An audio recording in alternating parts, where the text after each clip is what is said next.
بسم اللہ الرحمن الرحیم۔ السلام علیکم ناظرین، میں ہوں محمد محسن چتھڑ اور آپ لوگ دیکھ رہے ہیں میرا یوٹیوب اور فیس بک چینل۔ لاوارث شہر کا میئر کون ہوگا؟ کیا اب اس لاوارث شہر کو کوئی پوچھے گا؟ کیا اب اس لاوارث شہر کے لیے کوئی سچے دل سے کام کرے گا؟ وہ شاعر نے کہا تھا نا، میرے خدایا میری زندگی کے عذاب لکھوں کہ خواب لکھوں۔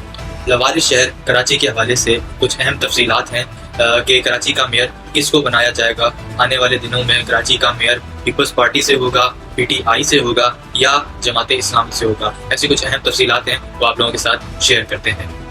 ابھی ہم پہلے سال کی بارشوں کی تباہ کاریوں سے ہی باہر نہیں نکلے تھے کہ ایک اور سمندری طوفان کی آمد ہے، اور اس کے علاوہ آپ لوگوں کے علم میں بھی ہوگا کراچی میں بائپر جوائے کے نام سے جو طوفان کی آمد ہے، اس سلسلے میں بھی کچھ اہم تفصیلات ہیں وہ آپ لوگوں کے سامنے رکھتے ہیں۔ ابھی ہم پہلے سال کی بارشوں کی تباہ کاریوں سے ہی باہر نکل نہیں پائے کہ ایک اور سمندری طوفان کی آمد ہے۔ اب خدا خیر کرے کہ یہ طوفان ٹلے گا یا میئر کا الیکشن جو کم از کم کراچی کے لیے کسی سیاسی طوفان سے کم نہیں۔ ویسے تو مقابلہ پیپلز پارٹی نے نامزد امیدوار مرتضیٰ وہاب اور جماعت اسلامی کے حافظ نعیم کے درمیان ہے، مگر دونوں کی جیت اس وقت زیر عطب پاکستان تحریک انصاف کے منتخب بلدیاتی نمائندوں پر منحصر ہے۔ وہ کیا فیصلہ کرتے ہیں، وہ کیسے کرتے ہیں۔ اتوار کے روز وزیر اعلیٰ سندھ مراد علی شاہ بڑے پر اعتماد نظر آئے اور کہا نہ صرف میئر کراچی کا ایک جعلہ ہوگا بلکہ اکتوبر میں ہونے والے عام انتخابات میں ایک بار پھر سندھ کے لوگ پیپلز پارٹی کو ووٹ دیں گے۔ بظاہر کچھ ایسا ہی نظر آتا ہے، مگر شاہ صاحب پہلے آنے والے طوفان سے تو بچا لیں۔ دوسری طرف ایسی شام جماعت اسلامی نے جس کی شکایت یہ ہے کہ پیپلز پارٹی زور زبردستی سے اپنا میئر لانا چاہتی ہے، سندھ ہائی کورٹ میں سپریم کورٹ سے مدد طلب کی ہے۔ امیر جماعت اسلامی سراج الحق خصوصی طور پر کراچی آئے کیونکہ یہ الیکشن جماعت کے لیے اہمیت کا حامل ہے۔ شاید پورے پاکستان میں یہ واحد بلدیہ ہے جہاں ان کا میئر منتخب ہو سکتا ہے۔ اگر پاکستان تحریک انصاف کے تمام منتخب بلدیاتی نمائندے حافظ نعیم کو ووٹ دے دیں تو۔ مزید ذرائع کا یہ کہنا ہے کہ ماضی میں جماعت کے 3 بار میئر منتخب ہوئے، 2 بار عبدالستار افغانی 1979 اور 1983 میں، اور جناب نعمت اللہ ایڈوکیٹ 2001 میں۔ مگر یہ بھی تاریخ کی حقیقت ہے کہ 1979 میں پیپلز پارٹی کے ساتھ بھی کچھ ایسا ہی ہوا تھا جیسا آج پی ٹی آئی کے بلدیاتی نمائندوں کے ساتھ ہو رہا ہے، ورنہ افغانی صاحب کا جیتنا مشکل تھا۔ البتہ 1983 میں وہ بآسانی جیت گئے اور دونوں بار ڈپٹی میئر پیپلز پارٹی کا آیا، لہٰذا ان تینوں جماعتوں کا یہاں کی سیاست میں بڑا اسٹیک ہے۔ اسی طرح نعمت اللہ صاحب کو 2001 کے میئر شپ مقتدہ قومی موومنٹ کے بائیکاٹ کی تفصیل ملی، جنہوں نے اس وقت کے بلدیاتی الیکشن میں حصہ نہیں لیا، جو ایک غلط سیاسی فیصلہ تھا۔ اب تھوڑی بات ہو جائے پیپلز پارٹی کی بلدیاتی سیاست کی۔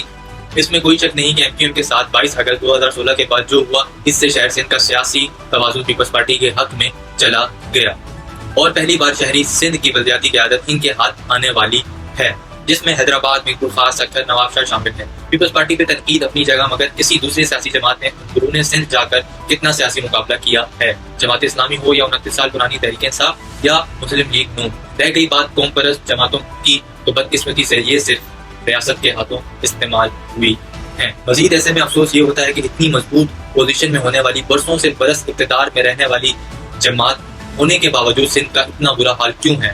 شہروں کو ایک طرف رکھیں، کیا صوبہ تعلیمی میدان میں آگے ہے؟ آپ بتائیں، کیا آگے ہے کہ پیچھے؟ بارشوں کا پانی جاتا ہے یا نلکوں میں پانی آتا ہے؟ 18ویں ترمیم میں واضح اختیارات کے باوجود آج بھی منتخب بلدیاتی ادارے صوبائی حکومت کے مرہون منت میں ہیں۔ آخر کیوں؟ ایسا کیوں ہے آخر؟ چلیں اس کو بھی ایک طرف رکھیں۔ شاہ صاحب جس وقت پریس کانفرنس کر رہے تھے تو ان کے دائیں اور بائیں سب منتخب نمائندے بیٹھے تھے سوائے میئر نامزد امیدوار مرتضیٰ وہاب کے۔ اس میں کوئی شک نہیں کہ وہ ایک پڑھے لکھے انسان ہیں، بات بھی شائستگی سے کرتے ہیں، جس میں والدین وہاب اور فوزیہ وہاب کی تربیت بھی نظر آتی ہے۔ مگر کیا ہی اچھا ہوتا وہ یوسی کا الیکشن جیت کر امیدوار منتخب ہوتے۔ جی ہاں، مرتضیٰ وہاب نے کوئی یوسی کا الیکشن نہیں لڑا، وہ ایک پارٹی میں عہدہ ہونے کی حیثیت سے پیپلز پارٹی کی طرف سے میئر منتخب کیے گئے ہیں۔ اب یہ سوال تو بنتا ہے کہ کراچی پیپلز پارٹی بلدیاتی الیکشن میں کراچی کے سب سے بڑی جماعت بن کر ابھری ہے، تو کیا کوئی بھی منتخب نمائندہ اس قابل نہیں کہ میئر کے لیے نامزد ہو سکے؟ ایسے میں صرف ایک غیر منتخب نمائندے کو میئر بنانے کے لیے قانون میں ترمیم کی گئی۔ کیا یہ رویہ جمہوری ہے؟ مرتضیٰ سے یہ سوال تو بنتا ہے۔ کہ آخر کیا وجہ تھی کہ آپ نے بلدیاتی الیکشن نہیں لڑا اور اب کیا آپ کی نامزدگی منتخب دوسری چیئرمین کے ساتھ تھوڑی تو زیادتی ہے؟ تعجب مجھے اس لیے نہیں کیونکہ پیپلز پارٹی میں چند سال پہلے بھی ایسا ہی ہوا تھا، جب پارٹی کی کراچی کی صدارت کے لیے رائے شماری میں 3 نام تھے جن کو ووٹ پڑا، مگر جب نتائج کا اعلان ہوا تو ایک صاحب جو دوڑ میں بھی نہیں شامل تھے وہ کراچی کے صدر ہو گئے۔ جیالہ کون ہوتا ہے؟ اس کا بھی شاید پیپلز پارٹی کو موجودہ قیادت کو علم نہ ہو کہ یہ لفظ کیسے استعمال ہوا اور کن کو جیالہ کہا گیا ہے۔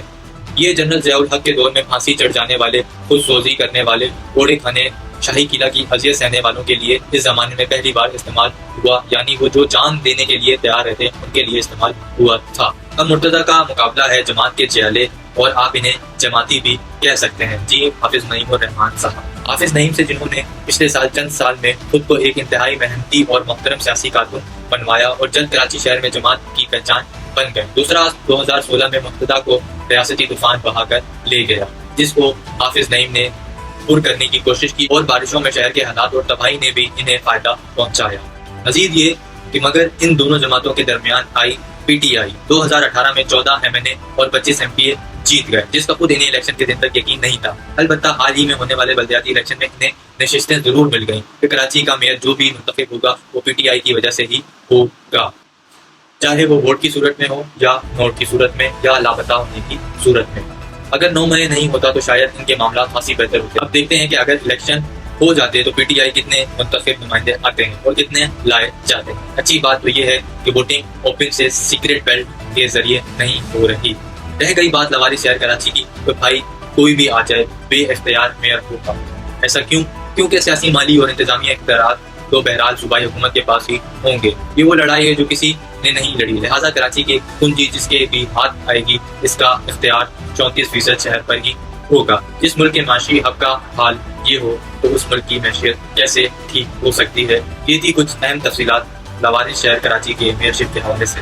میری ذاتی رائے تو یہی کہنا گوارا کرتی ہے کہ کراچی کا میئر پیپلز پارٹی سے ہی ہونا چاہیے، کیونکہ 18ویں ترمیم کے تحت جو بھی صوبائی اختیارات ہیں وہ صوبے میں ہونے والی حکومت کے ہوں گے۔ البتہ جماعت اسلامی کا بھی اگر میئر آ جاتا ہے اس کو بھی کراچی کے لیے کوئی کام کرنے نہیں دیا جائے گا۔ کوئی کام نہ کرنے سے مراد کھل کر اس کو کوئی بھی کام کرنے نہیں دیا جائے گا، جیسا کہ فنڈز ملنا، فنڈز منظور ہونا، اس کے علاوہ دیگر معاملات میں ساری کی ساری جو بھی اختیارات وہ پیپلز پارٹی کے پاس ہی ہوں گے، کیونکہ ان کی صوبے میں حکومت۔ اس لیے کراچی شہر کے لیے میئرشپ جو ہے وہ پیپلز پارٹی کے پاس ہوگی، تو زیادہ نہیں تو تھوڑا تو اس شہر کو بہتر بنایا جائے گا۔ تو یہ تھی کچھ اہم تفصیلات کراچی کے حوالے سے۔ مزید اس طرح کی ویڈیو دیکھنے کے لیے میرے چینل کو سبسکرائب کریں، لائک کریں، شیئر کریں اور ضرور اپنی قیمتی رائے دے کر کامنٹ میں اظہار کریں۔ بہت شکریہ، جزاک اللہ، اللہ حافظ۔